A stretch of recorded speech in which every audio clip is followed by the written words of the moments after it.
You're watching the Oklahoma City Thunder Squad Show. I'm Tyler Jones, and coming up on today's program, we are going to talk about All-Star break changes for the Oklahoma City Thunder, and I got one idea in particular I'd like to see. I'm Rylan Stiles. I'm going to talk about Nikola Topić making his NBA debut. I'm Jay Lamb. I'm going to talk about the different NBA title contenders. This is Locked On's Thunder Squad Show, the twice-a-week show where Thunder talk gets real. No filters, no fluff, just raw takes, sharp opinions, and straight-up passion for the game, the way only Locked On Podcast Network knows how. Let's drop some dimes and squad up. The Thunder Squad Show starts now. Glad to have you with us here on the Oklahoma City Thunder Squad Show. Rylan Stiles, Jeremy Lamb, Tyler Jones here with you. Happy Tuesday. Thanks for starting out a brand new week with us here on the Squad Show. Get plenty to discuss as we're still in the midst of the All-Star break. A couple extra days off for the Oklahoma City Thunder and the rest of the NBA. What are some changes the Thunder need to make? We'll talk about that coming up in just a moment. Also, Chet Holmgren, the lone player at All-Star Weekend for Oklahoma City. We'll talk about his All-Star debut. And Nikola Topić, he made his official return last week against the Milwaukee Bucks. We'll talk about that and what we should expect going forward from him. And who are some potential NBA title contenders? Who are some of the biggest threats to Oklahoma City from defending their championship post-All-Star break? We'll touch on that in our final segment of today's show. Today's episode is brought to you by FanDuel. Use your profit boost on an NBA future and get entered for your chance to win a trip to the NBA Finals. Play your game with FanDuel, the official sports betting partner of the NBA. The Oklahoma City Thunder, the best record in the Western Conference, and we've seen that they've gone through a lot of adversity here in this 25 through 26 campaign when it comes to injuries that they've dealt with, but they still have found a way to continue to keep fighting, and now they get a much-needed break here in this All-Star break over the next couple of days, and when we come back from the All-Star break, we'll see a number of players get reevaluated and hopefully a return for some of them in the coming days ahead. But some potential changes. What do we want to see the Oklahoma City Thunder do differently? And Rylan, I'll start with you here. One of the things that I want to see going forward is more Jared McCain. I love the way that he's played the last few games since the trade at the trade deadline. He's already getting acclimated. He seems to be looking like the player that he was coming out of Duke a couple of years ago, and of course had that very good rookie campaign last year and dealt with the injuries and saw his role kind of reduced a bit in Philadelphia. But that to me is one thing I want to see. I would say, it's not necessarily a major change like this is a problem Oklahoma City needs to fix or something like that. I think it's just more so an enhancement. Like, hey, we see what he can do and his capabilities and maximizing that and taking more of that to another level. I want to see more Jared McCain. How about you, Rylan? What are some changes or anything that you would like to see potentially Oklahoma City do here post All-Star break? Yeah, they certainly have to build on the addition of Jared McCain and figure out what his role is going to be for this team this season. I think he has a massive runway with this team in the future, but what does it look like right now? And right now it's been very positive in this short span, but it's also been a very injury-riddled span. So you're hoping this team is more healthy after the All-Star break, and then how does he fit into a more complete Thunder team? I think that there is still a pretty significant role for him because one of the biggest things that they're going to have to sort out between now and the start of the postseason is their half-court offense. When you're going to play some very tough teams, you have the toughest schedule out of the All-Star break of any team in the NBA. And in that stretch, you're going to play some great defenses, and you can really test yourself when it comes to letting the game slow down and seeing where you're going to be at in the half court. And his three-point shooting and his gravity on the perimeter can really help them. And if they can create, especially in the non-Shea minutes, a kind of connective offense that can really score the basketball, then it takes some of the anticipation, some of the anxiety out of the postseason for this team. That was the one thing that really tripped them up a year ago. They couldn't shoot threes, and they couldn't have stable half-court offense because of it. Last postseason, even when they won the championship, but they almost lost to Denver and Indiana because of those two flaws. McCain helps fix both of those things, but you have to see it in action. You have to see this team get healthy, and so I want to see what their half-court offense looks like if you do get healthier past the All-Star break. Jeremy, how about you? You, from what you've seen already and what Jared McCain could be, is that something you want to see more of? See his role potentially increase and play a bigger part in this team? Yeah, for sure. I hadn't watched him much before he got to the Thunder. I know he had a great rookie year until he got hurt and stuff like that. There's been a lot of talk about his game and all that stuff. But once I really watched him, I feel like he can do a lot more than I realized. He's a 3-level scorer. I feel like being with OKC now, he's already making some of the right plays, the right passes, getting off the ball when he needs to. But he also knows when to be aggressive. So I like that part of his game. And like I said, a 3-level scorer. In today's game, it's been, how it is now. It's either threes or layups. You got a couple guys that you sprinkle in there that can, that still does the mid-range. And, Shea, KD, DeMar DeRozan. You got a couple, Kawhi, who really lived there. But for the most part, it's layups and threes. So to see him still shoot that mid-range when it's open, he can finish at the rim. He's very crafty. He got a nice change of speed, and then obviously can shoot the three with the ball or without it.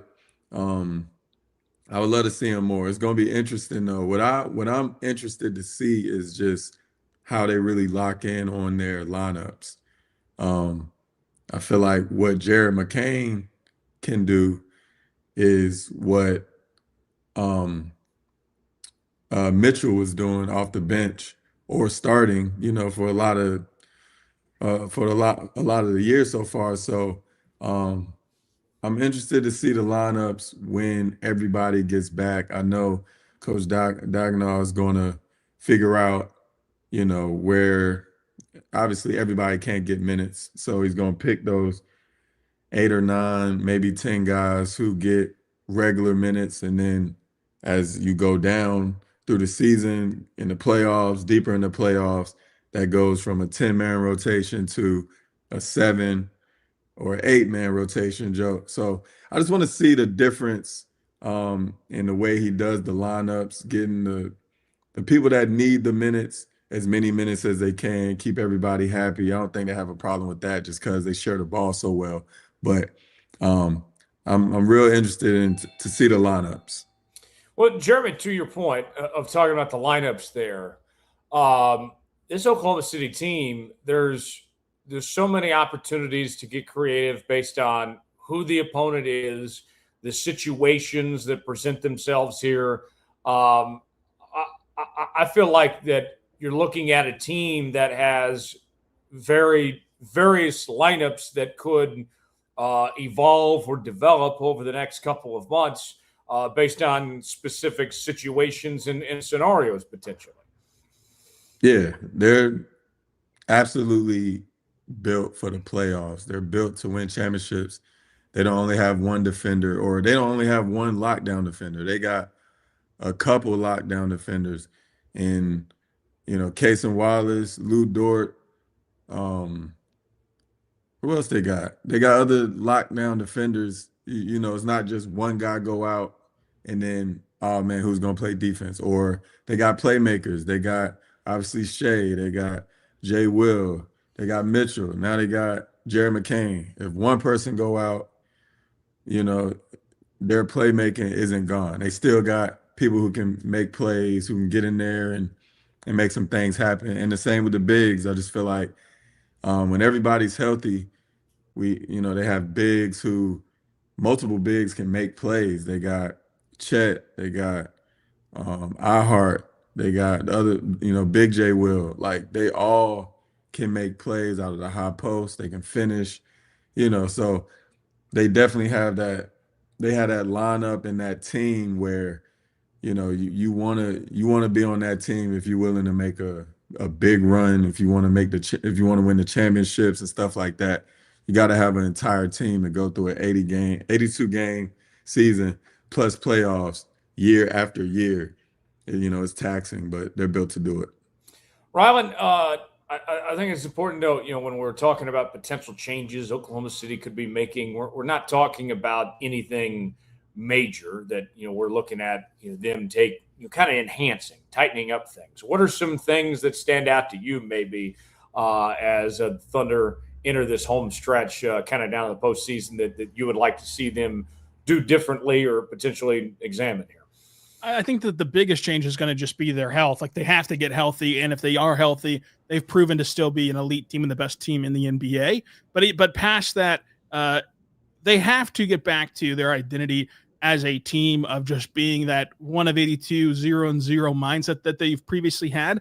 And there's going to be no excuses moving forward when you look at not only are you ramping up for the playoffs, and even though this team is in a great spot still, that they have not had a ton of time together playing this season with their fully healthy roster. So you have to cherish those games where you do have that outcome and where you do have health, and really use it to get on the same page and refine your skill set. And there's going to be games here. We mentioned that they have the hardest schedule out of the All-Star break for the rest of the regular season. That means that you're going to play a lot of big games, that it's going to be natural for you to have that built-in energy, and you've got to parlay that into something that you can really take hold of and gain some tangible momentum from. Whereas before the All-Star break, you saw quite a few games where they were shockingly disinterested, which has not been something that you could say about this team the last 3 years. They cannot have any more of those games where they just do not show up to play. They have to, at this point, take every game with their previous mentality, especially given how tight the race is, both for the 1 seed in the conference for the third straight season, and also the 1 seed overall, which I think is less of a deal than the 1 seed in the West, but still it matters. So I think that you have to see them get back to who they have always meant to be, which is their 1 of 82 mentality that they have not had consistently enough this season. They've got to have that out of the All-Star break. Well, and to kind of build on your point there, Rylan, one thing that you mentioned that this team, was maybe, checked out at times, which was not like them from what we've seen over the last couple of seasons. And, Jalen Williams pretty much admitted as much, several weeks ago at one point. But along those same lines, this team has been such a good group defensively. You talk about their identity under Daigneault, the last, several seasons. And at times, even that has gotten away from them of being who they are, of sticking to their principles of some sorts. That's got to be, I think, where it kind of starts as far as of being their true selves here is getting back to playing the Thunder defense we expect them to. Yeah, and their defense has got to be what's going to carry them through. And their defense really starts everything. Not only is it their best trait as a team, but it creates these scenarios where you can avoid some of your flaws. If you're getting to play the Thunder style of defense, you're getting stops at the rim, you're getting defensive rebounds, you're getting turnovers, and you're out in transition, and you're not letting a team get set up into their defensive shell, and you're able to attack them more swiftly and not have to worry as much about your half-court offense, which can be at times shaky. So it all blends together, and it starts on that end of the floor, and they have to bring the required juice, the required energy to play that style of play and not just wait for the playoffs to turn it on. Absolutely. Jeremy, looking at for Oklahoma City, you've been through these all-star breaks and the time off these guys get and everything. What do you think is the importance of this time? Like, what does this do for a team to have these few days off, especially for Oklahoma City that only had Chet involved in all-star activities there in Los Angeles? What does that time do for teams in these scenarios like Oklahoma City here?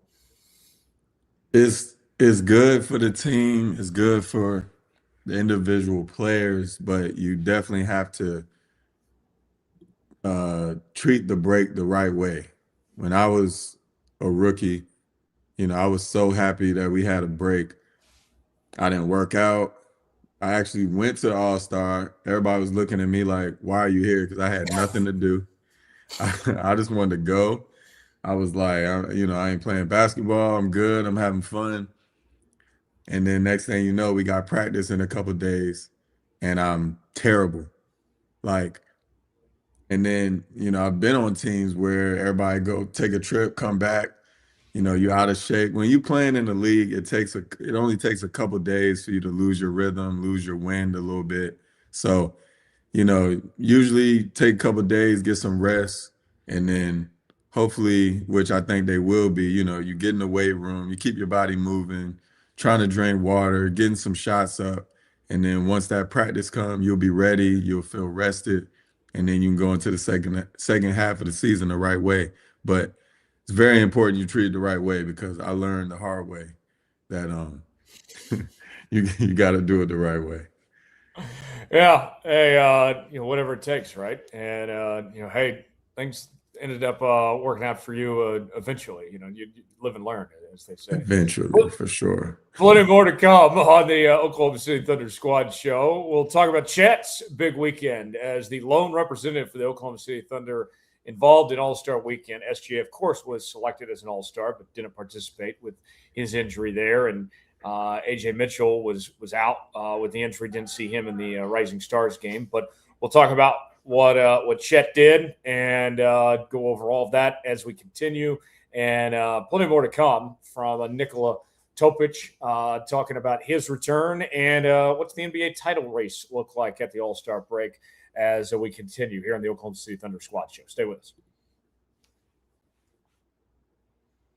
Workplace chaos, deadlines stacking up, inbox overflowing, and one position you have to fill still sitting open. When the pressure's on and you need the right hire, this is a job for sponsored jobs.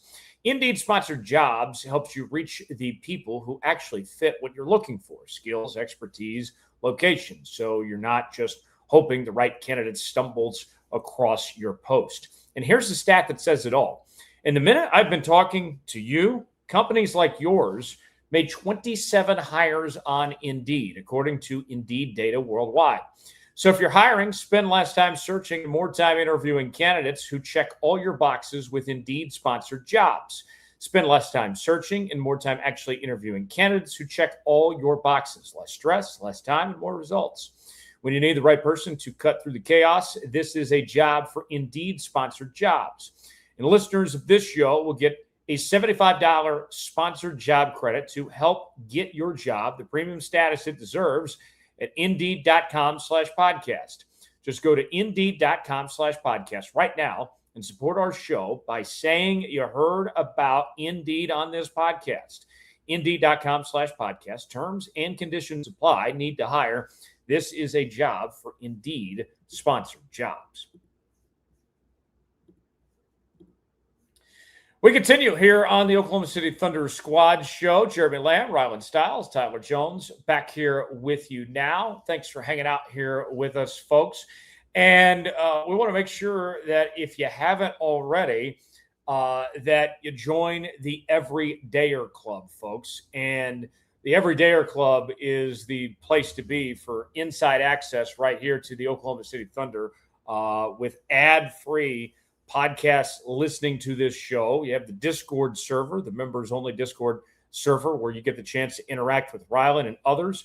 And all you have to do is go to LockedOnThunder.supercast.com. The link is also in the comments and description of today's show to join the Everydayer Club. Guys, Chet had a big weekend, and this was his first All-Star game that he was selected to. And in his post-All-Star game availability on Sunday, he said, he was asked about the experience. He said, I thought it was good. I thought everybody that was out there was kind of getting after it, playing a good brand of basketball. It felt kind of like, I guess you would say, a pickup game. And where there's that level of talent on the floor, it's always fun. It's always good. And then he also talked about the ring he received from the All-Star selection, which was unexpected for Chet, saying it was pretty cool. I didn't know you get a ring for the All-Star until I got it. So it was pretty cool. It comes with a little box and a little video in it. It's pretty sick. But I think I like our ring from last year a little bit more. And then he also took some time to appreciate the career milestone of his first All-Star game, saying, I definitely say during the pictures yesterday, then warming up and playing the game today, I definitely try to take a moment, reflect how cool of an opportunity this is. I felt like I was pretty in the moment for the most part, just taking everything in from Chet Holmgren there. So, Jeremy, we'll start with you. With Oklahoma City, not having SGA. Of course, Jalen Williams wasn't selected for the All-Star game with the injuries that he dealt with this year. He wasn't eligible. And then, AJ Mitchell, we didn't see him in the Rising Stars game with the injury. So it was all about Chet. Chet got to have his moment. And I got to say, I was pretty happy, Jeremy, for, when we look at this Thunder team with all the attention that goes to SGA and Jalen, I thought this, Chet's describing it and everything that went down. It was cool for Chet to kind of have his moment to be the face of the Oklahoma City Thunder for a couple of days there in Los Angeles at the All-Star game. Yeah, it was great. You could tell he was a little nervous. Obviously, I was never an All-Star, so I don't know how it feels to just be in that atmosphere, but I can imagine that it was amazing for him. He probably was a little nervous, but he was probably anxious, excited, because that's a huge thing to become an All-Star, to be recognized as one of the top players in the NBA is a huge, huge blessing. He's been through a lot in his career. He's had to overcome a lot of injuries. Even his first injury, I think he broke his foot just in a pickup game with LeBron coming at him, and everybody was like, oh, he's too skinny to play. He's not strong enough to, do this in the league if he can't even, play against LeBron in a pickup game. Like, he took a lot of scrutiny and all type of things, but he just kept his head down and kept working. So, to see his hard work pays off, that's always a great thing to see, because, it's a very cliche thing to say, hard work pays off. You can do anything you put your mind to. Like, it's very cliche, but it's a real thing. And you see him, continue to work hard, not only on the court, but off the court, in the weight room, trainers, all those things. And then to see him, to see him be an All-Star, see all his hard work pay off, to see it be recognized, and for him to be on such a great team. He's not on a, 11-win team or 25-win team. No, they won the championship, and he's a huge part of that. So for him to be an All-Star beside All-Stars, iron sharpens iron, and to have your third option be an All-Star and, be the force he has been is a great thing. So kudos to him. So Chet was a part of the Team USA Stars, and they ended up winning the All-Star Game championship. He played in 13 minutes across 3 12-minute games, had about 10 points, 4 rebounds, 2 blocks, 1 assist, and 1 steal in those 3 games. Rylan, good showing for Chet. He held his own there on that stage. Yeah, really good showing in a tough environment. Like, his game is not really set up for All-Star Game competitions. Like, he doesn't really do anything that Steph Curry bombing away threes from 30 feet plus, some acrobatic dunks that you see in the All-Star Game. But he did play his role really nicely, got the blocks, and was able to really benefit from a more competitive All-Star Game than we've seen in years. But it was nice to see him out there, of course, and you just wonder what this will do for him mentally. Like, you look at Jalen Williams last year, where there were similar conversations around him leading into the All-Star Game. Was he an All-Star because of how good the team was? Yes, he was having a great individual season, but was it really because the Thunder were the 1 seed that he got the nod? And then after that, he took off for the rest of the season and became an All-NBA player in the second half of the season. And so you wonder if Chet can have a similar confidence boost coming out of the All-Star break. But it's always good to see him get the recognition, because what he did, even last year, coming off of a fractured hip, to not only get back from an injury that we've never seen before in the NBA, fracturing your hip, but to play that same season and have a historic Game 7 in the NBA Finals to win a team their first ever championship. Like, that's just special stuff, and he's parlayed that into getting better each and every year. Yeah, he has.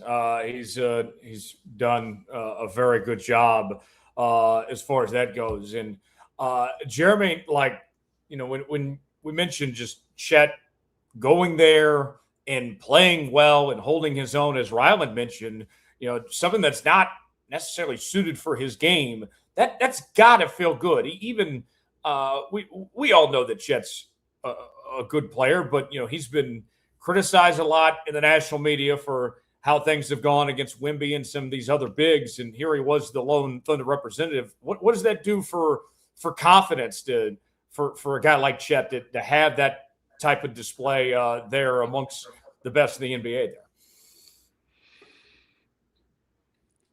I can't even imagine. Like I said, I know he's been through a lot.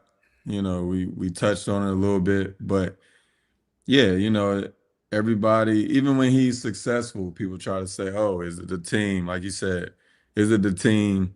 Is it because of where they are in the West? Nobody ever just want to say, "Wow, he's good enough to do this," or "He's been this great. This is why he has this." It's always been what if.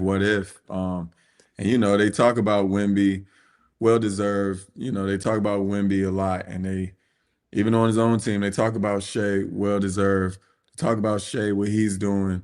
But for him to have his moment, like you said earlier in the show, just for him to have his moment, for them to win, for him to be around so many great players, and I'm sure that he, learned from these all-stars, and I'm sure that he don't want to only be an all-star one time.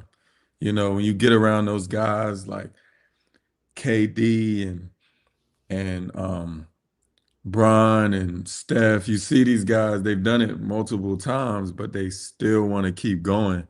That's inspiring. I remember with Russ, he was the all-star MVP of the game, and I'm sitting at home watching. I'm like, man, I go to the gym late night to get some shots up. And when I walk in, he's in there shooting. I'm like, bro, you was just out of town. You was the all-star. What are you doing? Like, you was the MVP. And he's just like, man, I want to get some shots up before I went home. Like, little stuff like that, you really learn, like, man, there's a reason why everybody's great. So for him, just being in that environment, seeing, how these people work, how they conduct themselves, just everything. I'm sure he just really soaked it all in, had a good time, and hopefully, he learned a couple of things. So he's not just a one-time all-star, but that'd be a ritual for him every year. We got a couple months left in the regular season before the postseason, of course, gets here. And Rylan, when we talk about this Thunder team, we like obviously what we've seen from Chet, but they're certainly going to need him to keep things up and continue at this, because he's going to play a significant role in determining how far this Oklahoma City team can go.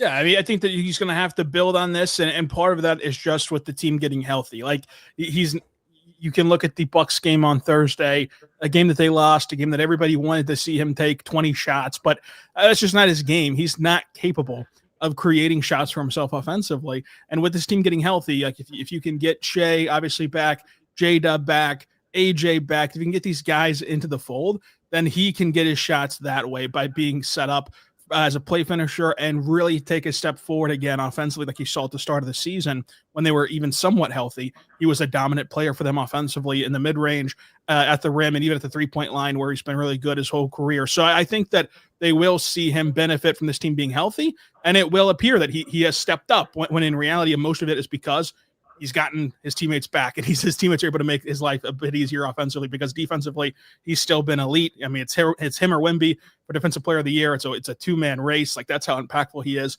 on the defensive side of the basketball floor. So I think that when you look at it, Chet's going to be a vital piece to this team in whatever they end up accomplishing. Quick question. Go ahead, Jeremy. Quick question for both of y'all. Answer it quick. Do y'all think Chet, are y'all nervous that Chet can continue to play like this?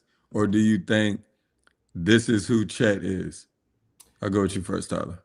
I would say that I think this is who Chet is, but what concerns me, just really kind of with everything else with the Oklahoma City Thunder, is just the health status, because we have seen him banged up a lot over the last couple of years. I wonder if not that I don't worry about him when he's out there. I worry about if, God forbid something does happen and then you lose a critical part to what now the way you've assembled this thing. This team needs Chet more now than I think they ever have before. So that would be where my concern would be there, Rylan. I mean, you worry about any player's health. To me, Chet's health has been like complete fluke accidents. You mentioned the LeBron play like on a wet court that they shouldn't have been playing on anyway, and then he has Liz Frank fracture, which is another anomaly in the NBA, and then he lands on his hip just the right way to fracture it. Other than that, he's stayed healthy his entire career to this point, so you feel good about that. I think that this is who he is. You worry about the fact that the Thunder might not be healthy at the end of the season, which then makes his life harder and makes him by product of them not being healthy makes him look worse. I don't think he's any worse of a player today than he was at the start of the season whenever he was averaging 18 points per game. I think that the team around him has been worse by product of injuries. And so if they get healthy, he's going to give you 18 a night on the offensive end while being an elite defender. Like, that's without question to me. And then you look long-term and say, well, will he ever really become a shot creator? And I don't know the answer to that question. I think that he has the opportunity to, but it's also not a requirement for him to do that. So I feel really good that he can play at this all-star level from now forward. Rylan, you brought up the Defensive Player of the Year conversation between him and Victor Wembanyama.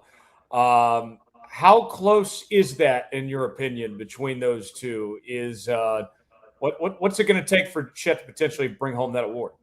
I think that for Chet to take home the award, Wemby has to not play 65 games. I think that Wemby will win it if he gets to the 65-game threshold. But I think that it's only two players in the entire NBA that you're even having a discussion about to win Defensive Player of the Year. And so by that standard, it is close, but Wemby's going to take it home because of all the politics that go into the award voting. And, every voter's been itching to give Wemby the Defensive Player of the Year award since he's stepped foot into the league, and he just hasn't been healthy enough to earn it. So I think that it's going to come down to who hits the 65-game mark. And I think that Chet obviously will. And then there's questions if Wemby will. We'll see how their season plays out the rest of the way. But I think that it's just those two guys, which shows you how much further ahead those two guys are compared to the rest of the NBA. Don't count out Rudy Gobert. Yeah. Rudy's a good defender. Jeremy, just the fact that we're even having this conversation about Chet in that breath is a big deal, I think. For sure. Yeah, for sure. I was just joking about Rudy Gobert. He's head and shoulders above him this year. But Casey Wallace, I don't know, man. It's a couple on OKC, but it's good to have him in the conversation for sure. Plenty more to come on the Oklahoma City Thunder Squad show. In a moment, let's talk about Topić as he made his much-anticipated debut. We were just talking last week. We didn't even know if he was going to play this year. And he has played and has made quite the comeback story. We'll touch on that. And also we'll talk NBA title contenders. Who are the biggest threats to stopping OKC from going back-to-back? We'll discuss all that and more as we roll along here on this Tuesday edition of the Oklahoma City Thunder Squad show. Tax season doesn't have to take over your life. This year, TurboTax is making it easier than ever to just hand things off and move on with your day. With TurboTax Full Service, you can have your taxes done for you by a trusted local expert start to finish without the stress or guesswork. Instead of spending hours trying to figure out forms, you can meet with a local TurboTax expert in person or connect online. They handle everything from W-2s to self-employed forms and work to get you every deduction. For a limited time, you can have your taxes done by a local TurboTax expert for just $150 all in. If a TurboTax expert didn't file for you last year, just file by February 28th. Take taxes off your plate and get your life back. Visit TurboTax.com/local to book your appointment today. Roll along here on the Oklahoma City Thunder Squad show. Rylan Stiles, Jeremy Lamb, Tyler Jones back here with you now. Thanks for hanging out here with us. And folks, let's talk about Topić making his much anticipated debut with the Oklahoma City Thunder last Thursday against the Milwaukee Bucks. It was a 110-93 loss for Oklahoma City. Topić played in 12 minutes. He scored 2 points, went 1 for 3 from the field, 0 for 2 from three-point range, had a rebound and an assist, also had 3 turnovers in that defeat. But Rylan, nonetheless, just him being out there after everything this guy's gone through was an accomplishment in its own right. Yeah, it was a special story and a special moment for him and his family, and just you can't even imagine what he's gone through. And Mark made a point after the game to remind everyone that, you know, the effects of the treatments that he's gone through, what it does to your body is just, unless you've been around it, which sadly a lot of us have, like, you just can't even describe what it does to you. So the fact that he's playing basketball after that within the same calendar year is unbelievable. You know, the same season that is unbelievable. And whenever you look at his trajectory, they're still in the very, very, very early stages of him returning to the court. Like, this was a unique opportunity. We talked about on Thursday how they were going to throw him into the deep end of the pool here, playing 3 games in 4 days. But it was so unique of just, it's the last day before the All-Star break, so you have a lot of time on the back end. This team is very injured right now. You knew you could get him some minutes in this game, and they didn't, you know, overexert him by any means in that contest. So they're very caution with him, obviously. And when you look at it moving forward, I don't think that there is a defined role for Nikola Topić, because they are still in such an early gathering portion of what he's going to do this year, and he's so early in his recovery still to this day. And you're playing a lot of like high level teams moving forward. That was just such a perfect circumstance, perfect storm, if you will, to get him onto the court before the All-Star break. But it was a great story that he got on the court. And just like his G League debut started, first possession of the NBA debut, assist right away to Jay Will. So that was good to see as well. Rylan, let me ask you this real quick. You know, when we were talking last Tuesday, a week from today, we were wondering if he would even play an NBA game this year. You know, that it seemed like that they would kind of catch him up to speed through the G League was the idea. And then all of a sudden, 2 days later, he's playing an NBA game. How do you think the plan is in place for him? Like, should we expect some more G League games out of him with the Blue to catch him up to speed? Like, what do you think their sort of path of sorts is for him to because part of it is just getting him into playing shape. Like, that's, you know, part of this is all just an adaptation process too. Yeah, and I think that's kind of the rope that the Thunder are walking right now with Topić, where he is just needing conditioning first and foremost. He is just needing to work back from his body standpoint. And the fact that Mark continued to reference that all throughout the post game, while acknowledging what a special day that Thursday was for Topić, it does lead you to believe that he'll play in the G League a lot more, especially with their home schedule coming up. They have a few doubleheader days where the Blue play in the afternoon before the Thunder play. They have a few home games that are sprinkled within a Thunder homestand, to where he wouldn't have to be absent from the Thunder team to play in those games. So even that lines up pretty well for them, that I think that you can afford to get him some run there in the G League, to get him playing, to get him up to speed and in condition, while also not throwing him in against, like, for example, your second game out of the All-Star break is against Cleveland and James Harden and this Cavs team that's going to be desperate to get a win on a nationally televised Sunday afternoon game. It'll be obviously a little bit easier to get him into some G League action moving forward. Yeah, I think so. Jeremy, what's your thoughts? Him getting out there, certainly excited about that. Now, over the next few weeks with the injuries that are there, there's opportunity for him to kind of show up and show out here with this Thunder team to kind of learn on the fly of sorts.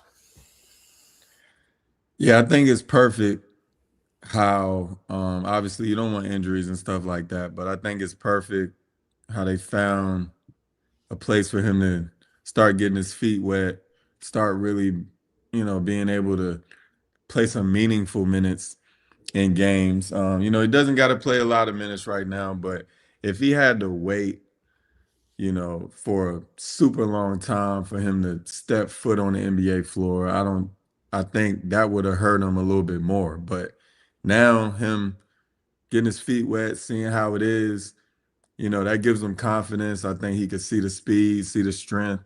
And look, it don't matter when, like if everybody go down and he got to play a super tough game right now, I think the only thing that can come out of it is good because, if you play a sorry team or a team that's trying to tank, you might not really get a feel for how intense the game is. But when he's in there against tough teams who want to win, who's trying to make the playoffs, who feel like they can make a run, those are the games you want him in there. And I think it's great for him.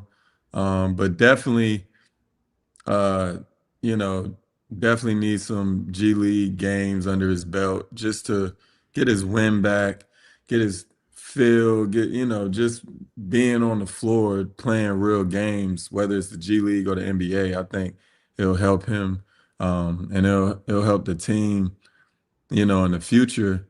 But it was good to see after all the things he's been through. I said before, I couldn't imagine. Like, he's a stronger man than me. All the stuff he went through, and now the fact that he running up and down the floor, giving it his all. Rylan said he got in through a nice assist. And then I seen him. He came off the screen. He shot that mid-range jumper with confidence. Your first game and all that time after all you've been through, that's tough to do. So to see him do that, and I'm excited to see him to continue to develop. I don't know. I mean, obviously he's not a great shooter. He got vision, but I just wonder with everybody on the squad, it's a lot of different people who can do what he do. So it's going to be interesting. I think he can find a spot, but it'll be interesting how that play out. Rylan, the comparison that you have made for him, that you've said on this show multiple times, is to Josh Giddey. And when Josh Giddey, who's now an all-star, by the way, Chet was talking about that the other day, how excited he was to see Josh represent the Bulls at the all-star game. Very cool for him. But, I think that when that trade went down, when they brought in Caruso, things, of course, worked out for Oklahoma City, and Caruso was exactly what they needed. But they didn't necessarily replace the role of Josh Giddey in a sense. And you look at Topic, it's going to take time, of course, but that, in a sense, is a missing piece for Oklahoma City of something that the way that this Daigneault was running this offense a couple of years ago with Giddey, something that kind of disappeared of that. Like, there is. It's not going to be overnight, but there is somewhere for him that he belongs, similar to Giddey, what Giddey did in that sense. He just missed out on being an all-star, but he had an all-star level season this year far for the Bulls, but he's had an injury that kind of hampered his ability to get in for Josh. But for Nikola Topic, there are a lot of differences in their on-the-court play style, but the similarity can be with how the Thunder wanted to use Josh Giddey as an off-the-bench facilitator. And Chet talked about Topic on Thursday after that Bucks game, and he mentioned how even on this team that has so much talent, it is the deepest, most talented roster in the NBA.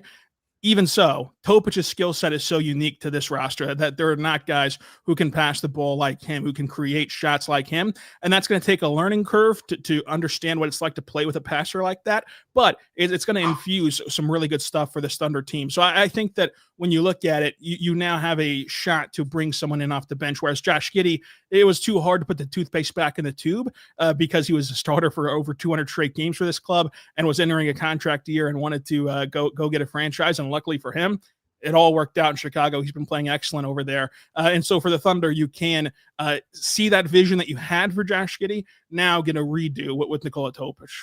Yeah, exactly. Jeremy, with the time between the G League or getting the minutes when he can, the NBA side of things here, the Thunder's track record speaks for itself. They know how to develop players. Even with limited minute opportunities that present themselves, with how stacked this team is, there's the the time and the place is going to be there for Topić to catch up to speed here. Yeah, that's the good thing. They don't OKC don't just send their players to the G League and just forget about them. Nah, when he goes down there, they're gonna put him in actions and plays that he's gonna be doing with, the Thunder. Like he's down there for a specific reason. When they told me, they like, look, when you go down there, we want to see you getting better. We want to see you working hard. Like I couldn't just go down there and think like, oh, yeah, I ain't had no vets on, harassing me, but I still had to continue to get better. And it made me want to get better because I felt like they still cared. They didn't just brush me off. So with him, I'm sure they're gonna let him know that, and they're gonna let him know that your work that you putting in down here is not one going unnoticed, but also don't think it doesn't count. It counts, especially all he's been through. He needs all those reps for not only his physical, but his mental. I think it could be, he can use the G League to his advantage and come out of everything great and find a way to carve, a few minutes. It might be tough in the playoffs if, they get the scouting and you got to go under everything. It just depends on personnel and stuff like that. But he could definitely impact the team off the bench, making plays for everybody. I would just say get up about 500 makes a day in the summer, and that's going to take your game to the next level. Well, and one thing that you've talked about in the past, Jeremy, is like when you were doing stuff in the G League back when it was the D League and with the Tulsa 66ers, that you weren't going there to go score 30, 40 points a night, even though you could have. You were going down there to learn, okay, this is your role when you're playing alongside KD and Westbrook and these guys. And the same can be said for Topić. Now, obviously, he's a different player than you. He's not going down there to score 30, 40, but it would be like, hey, we're going to send you down here and we want you to do these specific things that we expect to translate over. Yeah, they would let me play in the pick and roll a little bit and stuff like that, but they also let me know, like, look, you need to run the floppy. If people don't know, floppy is when you go down, both of y'all go down, y'all playing the game, you got to come off the big, little stuff like that. Pin down screens from the corner. Me and Nick Collison used to play a lot of two-man game. I used to go back door a lot, little things, handoffs. So I used to be like, man, let me just get the ball and rock. But I had to be put in position where if that's Russ up there and got, or, KD, or if KD come off and Serge pop, either Serge shooting or coming to me, handoff. Same with Nick Collison. Most of the time Serge would shoot it. Nick would come hand it off or go back door. So I used to try to get on Nick's side. But yeah, it's all catered to how you gonna get to that next level to be able to help the big team, bring more championships. Final segment on the Thunder Squad show. Let's talk title contenders. Who are the biggest threats that stand in Oklahoma City's way? We'll discuss that as we wrap up here on this Tuesday edition of the Oklahoma City Thunder Squad show. Ever wanted to experience the NBA Finals live and in person? FanDuel is giving you the chance to turn that dream into a reality with their NBA sweepstakes. Here's how it works. Use your profit boost on any NBA future, and you'll automatically be entered for a shot to win an NBA Finals trip for two. That's right, flights, tickets, and the whole experience. If you're already looking at the board and thinking about which team can make a deep run, this is the perfect time to lock in. I love futures this time of year, whether it's picking a team to win the championship or grab a conference title. It adds that extra layer of excitement to every game down the stretch. And now, not only can you pick cash, but it can also send you to the finals. Visit FanDuel.com to get started. Use your on an NBA future and get entered for your chance to win a trip to the NBA Finals. Play your game with FanDuel, the official sports betting partner of the NBA. Last segment here on the Oklahoma City Thunder Squad Show. Tyler Jones, Rylan Stiles, Jeremy Lamb back here with you now. Appreciate you all joining us here on this Tuesday afternoon. Title contenders. Oklahoma City, of course, the favorites to do it once again, the defending champions. But a lot of people in the national media are already writing off this team, calling them frauds, saying they can't get the job done, and are already trying to anoint others to take the mantle away from Oklahoma City. So, Jeremy, I begin with this. Let's start in the Western Conference. I feel like, depending on who you ask, you could talk to 10 people and get, 5 different answers, 2 different answers from of the 5 people from here of, is it San Antonio? Is it Denver? Of who that biggest threat is for Oklahoma City. Which team do you think presents that bigger challenge at this moment right now? Is it San Antonio, or is it Denver, or is it potentially someone else in the West? The biggest threat, or you just saying a threat? In the West, yeah. Yeah, I think the biggest threat is San Antonio. Obviously they got Wemby, but they got a lot of great players over there. They got a mixture of vets and youth and experience. See, people forget about De'Aaron Fox, who he can get a good shot at any point he wants. He's averaging 20-something points a game. He's a clutch player, super improved jumper, obviously can get to the rim at any time. Like, he's a game changer, I feel like. And that's somebody you want in the playoffs. He's a super underrated defender. He can guard anybody. People try to post him because he looks skinny. You can't post him. He gets around screens. Obviously, they got Castle, Harrison Barnes. They got shooters, Champagny. They just got a total team. They play on both ends as well. So I think they're the biggest threat in the West to OKC right now. I'll still give it to OKC when everybody's healthy, but they're going to have to take it. They're not going to just be able to, glide through the playoffs and win another one. No, they're going to have to take it, because San Antonio is definitely coming to take it from them. Rylan, I know that you listen to what the national media has been saying and all these doubters that are out there. And, for me, I look at it, I think that it's twofold. Like, there's a contingency of folks that are bored with Oklahoma City, that are ready to turn things over to somebody else.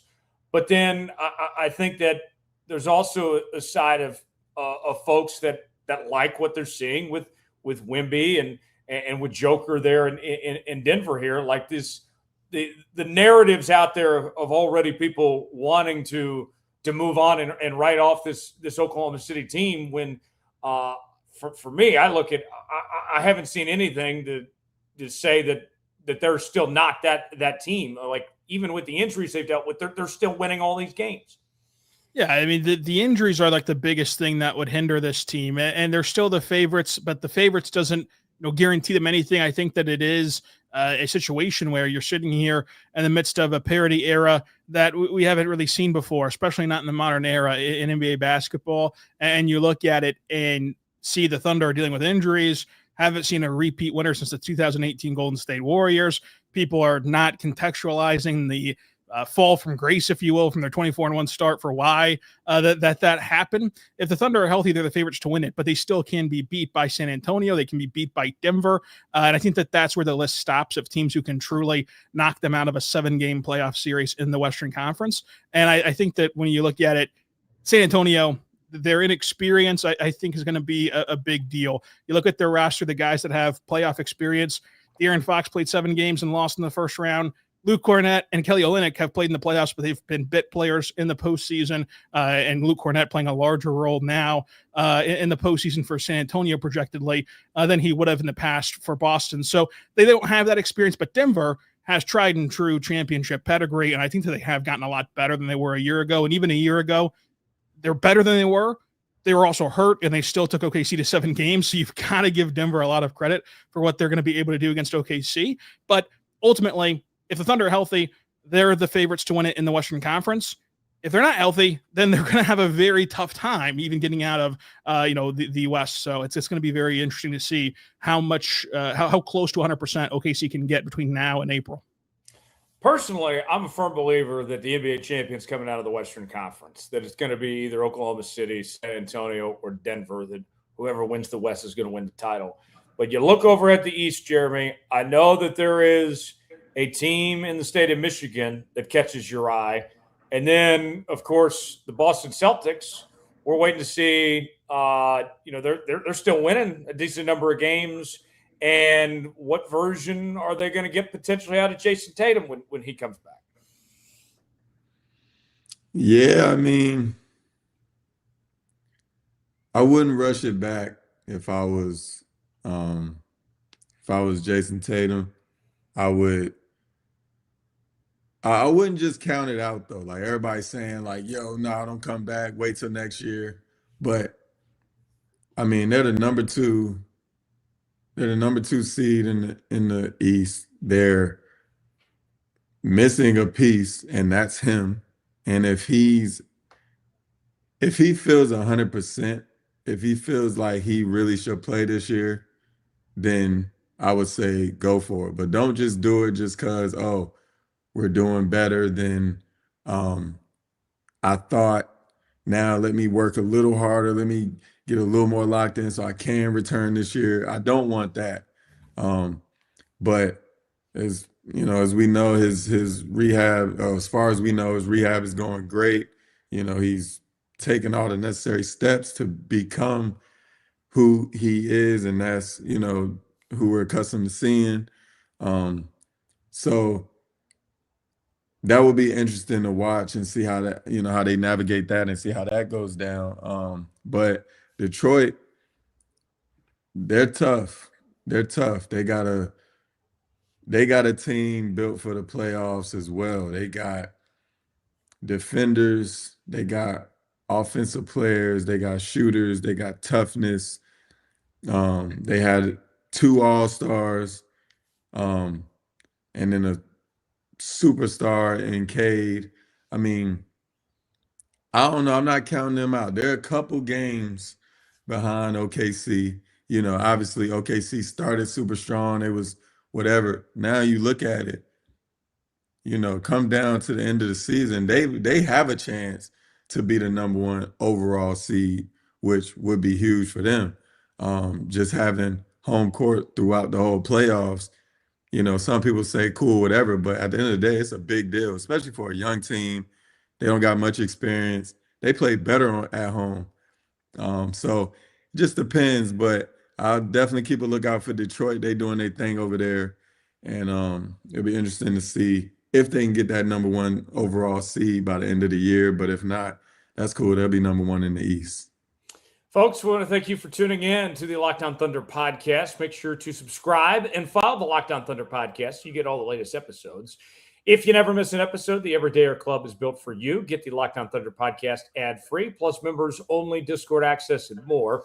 All you need to do is head over to lockedonthunder.supercast.com to join the club. For those of you on video, we send you the first ever 24/7 national NBA YouTube channel. On audio, make sure your second listen is NBA Game Night on Locked On NBA. A little bit of time left before we wrap up things here. Rylan, what's on tap on the channel here the next few days as we wrap up the All-Star break here? Yeah, going to have Justin Martinez of the Oklahoman, the beat writer for the Thunder, on for a recap of just the first half of the season, previewing the second half. Joe Mazzato, the columnist of the Oklahoman, coming on as well later this week. Plus, going to recap the All-Star break practice from OKC Thursday, and then I'll be on the News 9 pregame show leading you into Brooklyn at Thunder Friday. So busy week, and of course our recap of the Nets game Friday night as well. So plenty for you to enjoy, and another squad show on Thursday. Rylan going TV on us. Let's go. There we go. Video killed the radio star. Jeremy, last thing before we go. All-Star break wrapping up. It's go time now, isn't it? Oh yeah, it's the last stride of the season. Everybody's getting antsy, trying to, now is when people start looking at the standings and who they can catch, who can't catch them, who they, looking at the other side, who they might play. So now it's the fun part of basketball, especially for basketball players, even more for fans. The pressure is rising, and yeah, you want to cruise into the playoffs and just have fun with it. Folks, thanks for joining us here on this Tuesday edition of the Oklahoma City's Thunder Squad Show. We'll be back to do it all again on Thursday. For Rylan Stiles, Jeremy Lamb, I'm Tyler Jones. Thanks for joining us, everybody. Have a great rest of your day.